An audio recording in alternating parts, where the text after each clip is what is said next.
दूसरी बात जो हम कहते हैं, परमेश्वर अनुमति देता है ना केवल नम्र होने की, कि हम पर हम चिंतित होते हैं जब उसकी हम खोजते हैं इच्छा, तो हम विचलित हो जाते हैं। प्रभु मैं तेरी इच्छा करना चाहता हूं पर मुझे उत्तर नहीं मिलता। क्या आप जानते हो मेरे जीवन में कितनी बार जब मैंने कहा प्रभु मैं कर दूंगा अगर तू मुझे बताएगा मुझे क्या करना चाहिए, पर स्वर्ग से कोई आवाज ही नहीं आती, कोई उत्तर नहीं आता। मानो मैं एक रहस्यमय जगह छोड़ दिया गया हूं, मैं नहीं जानता आगे क्या करना है। दूसरा कुरिन्थियों उसका 4था अध्याय, दूसरा कुरिन्थियों उसका 4था अध्याय, यहां लिखा है, कई बातें लिखी है। यह तरीका है परमेश्वर का रहस्य, सुसमाचार का रहस्य। दूसरा कुरिन्थियों 4था अध्याय 7वां वचन से आगे, पर हमारे पास धन की मिट्टी के बर्तनों में है ताकि परमेश्वर की असीम सामर्थ हम में से दिखे और हमारी ओर से नहीं। परमेश्वर अपने बच्चों से कैसे बर्ताव करता है नई वाचा में, इसे सुने। 8वां वचन, चारों ओर से क्लेश तो भोगते हैं हर तरीके से। अच्छा, क्या आप अपने बच्चों से ऐसा बर्ताव करते हो प्रभु? हाँ, पर वे कुचले नहीं जाते कि वो आशीष खो दे। उलझन में, वही मैं बात कर रहा हूं, पूरी तरीके से उलझन में, प्रभु मैं इस मार्ग से जाऊं उस मार्ग से, प्रभु तू बता मैं कर दूंगा, कोई उत्तर नहीं। मैं दाई मुड़ू या बाई मुड़ू, कोई उत्तर नहीं। बिल्कुल उलझन में, पर मैं निराश नहीं होता। सताए तो जाते हैं, 9वां वचन, पर त्यागे नहीं जाते। गिराए तो जाते हैं पर नष्ट नहीं होते।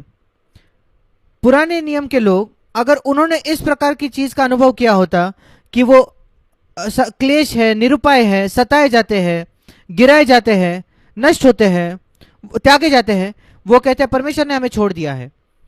पौलुस कहता है नहीं, ये मार्ग है कि हम प्रभु के साथ चल रहे हैं, ये चिन्ह है, ये बिल्कुल उसके विपरीत है पुराने नियम के। परमेश्वर कहता है मेरे मार्ग तुम्हारे मार्ग नहीं है। उलझन में मैं उसका एक ही भाग ले रहा था, उलझन में, हिंदी में लिखा है निरुपाय। जब मैं एक जवान मसीह था, जब मैं नया नया प्रभु में आया, मुझे याद है उन दिनों जब मैं बाइबल पढ़ता था मेरा प्रतिदिन का, और मैं सीधा सीधा मुझे मार्गदर्शन मिलता क्या करना चाहिए।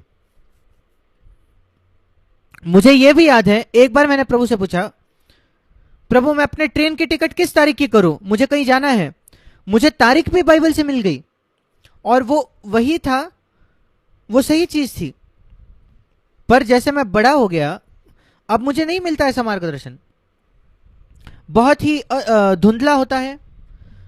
फिर मैंने सांत्वन पाया जब मैंने पढ़ा बायोग्राफी एक परमेश्वर के अद्भुत व्यक्ति की, जन की, जो है हडसन टेलर। आपको उनकी बायोग्राफी पढ़नी चाहिए।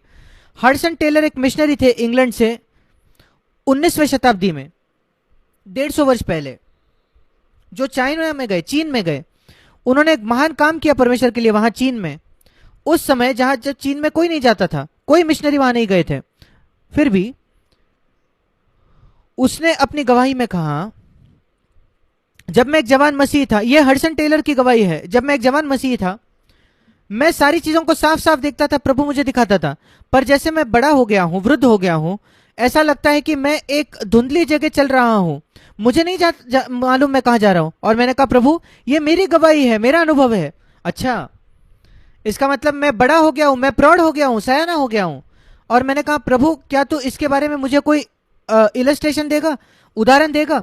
परमेश्वर कैसे, प्रभु हमेशा दृष्टांत देता था पृथ्वी के।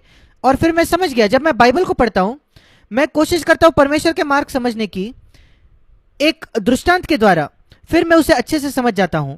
इसलिए मैं कई उदाहरणों का इस्तेमाल करता हूं मेरे संदेशों में, वो मेरे लिए साफ स्पष्ट हो जाता है और मुझे इसका उत्तर मिला। मैंने कहा प्रभु क्यों तू साफ साफ मुझे निर्देश देता था जब मैं जवान मसीह था, पर अब नहीं देता। और प्रभु ने मुझे कहा जब बच्चे छोटे होते हैं आप उन्हें सब कुछ बताते हो, जाके अपने ब्रश करो, अपने कपड़े बदलो, नहा लो, अब सोने का समय हो गया, उठने का समय हो गया, कई बातें आप उन्हें बताते हो जब वे 4 या 5 वर्ष के होते हैं। वही बच्चा जब 20 वर्ष का हो जाता है आप उसे बताते हो जाके दांत ब्रश करो, जाके अपने कपड़े बदलो, जैसे वे बड़े होते हैं आप उनको कम कम कम कम कम बताते जाते हो। क्यों? क्योंकि वे सयाने हो चुके हैं। और प्रभु ने मुझसे कहा ये सयाना होने की एक चिन्ह है, मैंने तुझे छोड़ दिया क्योंकि मैं तुझ पर भरोसा करता हूं। मैंने कहा धन्यवाद प्रभु। वो जो उलझन थी मेरी, ये सुसमाचार के रहस्य का एक भाग है। मैं उत्साही हो जाता हूं जब मैं रहस्य उलझन में पड़ता हूं। मैं ये नहीं कहता परमेश्वर तुझे मुझे दिखाना ही होगा, नहीं। अब मैं 3 साल का नहीं रहा, अब मैं एक सयाना हो गया हूं। वो मुझे पर छोड़ देता है कुछ चीजें। जाकर तुम्हें जब लगे तब अपने दांत को घिसना, ब्रश करना, जब तुम्हें लगेगा तब कपड़े बदलो, जब नहाना है तब नहाओ। मैं तुम्हें नहीं बताऊंगा ये करो वो करो। अगर आत्मिक तौर पर मैं इसे कह रहा हूं, अलग अलग परिस्थितियों में, उलझन में। एक बार प्रभु ने यहेजकेल से एक प्रश्न किया। ये एक अद्भुत वचन है, सबसे महान वचनों में से एक है पुराने नियम में। यहेजकेल उसके 37 अध्याय में, यहेजकेल 37 अध्याय और उसका 3रा वचन। परमेश्वर ने यहेजकेल से पूछा, वो सूखे हड्डियों के बीच में था। और प्रभु यहेजकेल से पूछता है, एक प्रश्न करता है, हे मनुष्य के संतान, क्या यह हड्डियां जी सकती है? और यहां सबसे महान उत्तर है पूरे पुराने नियम में, हे परमेश्वर यहोवा, तू ही जानता है, मैं नहीं जानता। वो है नम्रता। तू जानता है प्रभु, मैं नहीं जानता। उलझन, मैं नहीं जानता प्रभु, मैं नहीं जानता सामर्थ का मार्ग क्या है, पर मैं तुझ पर भरोसा करता हूं, मैं तुझ पर भरोसा करता हूं, मैं भटक नहीं जाऊंगा। मुझे याद है कई बार विश्वासियों के नाते मैं कहता हूं प्रभु काश मैं तुझे एक बार देख पाता, एक बार। क्या आपने पौलुस को अपने आप को देखने दिया? एक बार मेरे जीवन में, एक बार मैं तुझे देखना चाहता हूं प्रभु। उसके बाद मैं तुझसे कुछ नहीं मांगूंगा वापस, एक ही बार, आधे मिनट के लिए मुझे तुझे देखने दे, मुझे दर्शन दे तेरा, अपने आप का दर्शन दे प्रभु। पर उसने कभी मुझे यह दर्शन नहीं दिया उन 82 वर्षों में। उत्तर हमेशा है, प्रभु मुझे देता है यूहन्ना 20 अध्याय से, यूहन्ना रचित सुसमाचार 20 अध्याय,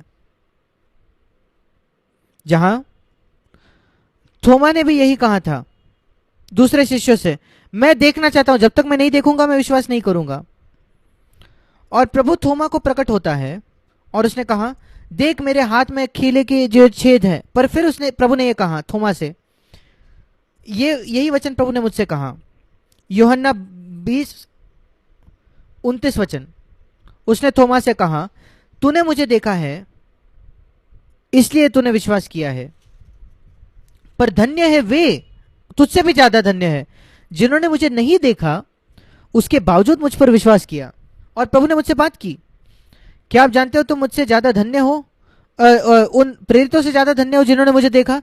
उन्होंने मुझे पुनरुत्थान के बाद देखा और विश्वास किया। तुमने मुझे कभी नहीं देखा, तुमने कभी मेरी आवाज नहीं सुनी है इस कान से अपने, तुमने कभी अपनी आंखों से मुझे नहीं देखा है, तुमने कभी मेरे, जो लोग कहते हैं कि उन्हें इलेक्ट्रिक शॉक महसूस हुआ, तुमने कभी महसूस नहीं किया, उसके बावजूद मुझ पर तुमने विश्वास किया है। तुम धन्य हो, आशीषित हो। और मैं आपको ईमानदारी से कहना चाहता हूं, जब मैं सुनता हूं कुछ लोग कहते हैं कि पवित्र आत्मा आया और उनको इलेक्ट्रिक शॉक लगा, मैं उसके लिए प्रार्थना नहीं करता। मैं प्रार्थना कर रहा हूं धन्यता के लिए, अधिक धन्यता के लिए, जो यहां वर्णन किया गया है, कि उसका अनुभव न करते हुए भी फिर भी मैं विश्वास करूं। आप में से कितने लोग विश्वास करते हो कि यह महान आशीष है? जब आप सुनते हो एक मनुष्य एक अद्भुत गवाही देता है, मैंने प्रभु को देखा, या उसने मुझसे बात की, एक आवाज से मैं सुन सका और मैंने इलेक्ट्रिक शॉक का महसूस किया, आप कहते हो काश मेरे पास होता। मैं कहता हूं उससे धन्य एक आशीष है, बड़ी आशीष है। अगर आप उनमें का अनुभव ना भी करो तो, मैंने उनमें से किसी भी बात का अनुभव नहीं किया। मैंने अपने जीवन में कभी भी कोई दर्शन नहीं देखा है अपनी आंखों से, कोई सुना नहीं है, कोई आवाज स्वर्ग से मेरे कानों से, मेरा कोई हिलने का अनुभव नहीं हुआ मेरे शरीर में पवित्र आत्मा के द्वारा। उसके बावजूद मैं जानता हूं प्रभु का पवित्र आत्मा ने मेरे द्वारा काम किया है और मेरे जबान के द्वारा काम किया है। मैंने उसके परिणाम देखे हैं कई कई जगहों में। मैंने कभी उसका अनुभव नहीं किया, उसके बावजूद मैं उस अधिक धन्य श्रेणी में हूं। क्या आप वहां होना चाहते हो? क्या आप छोटे श्रेणी में, निचले स्थान पर होने चाहते हो, जहां देखकर, महसूस करके, भावनाओं के द्वारा प्रभु हमें अनुमति देता है कि हम उलझन में हो, कि हम निर्बल हो,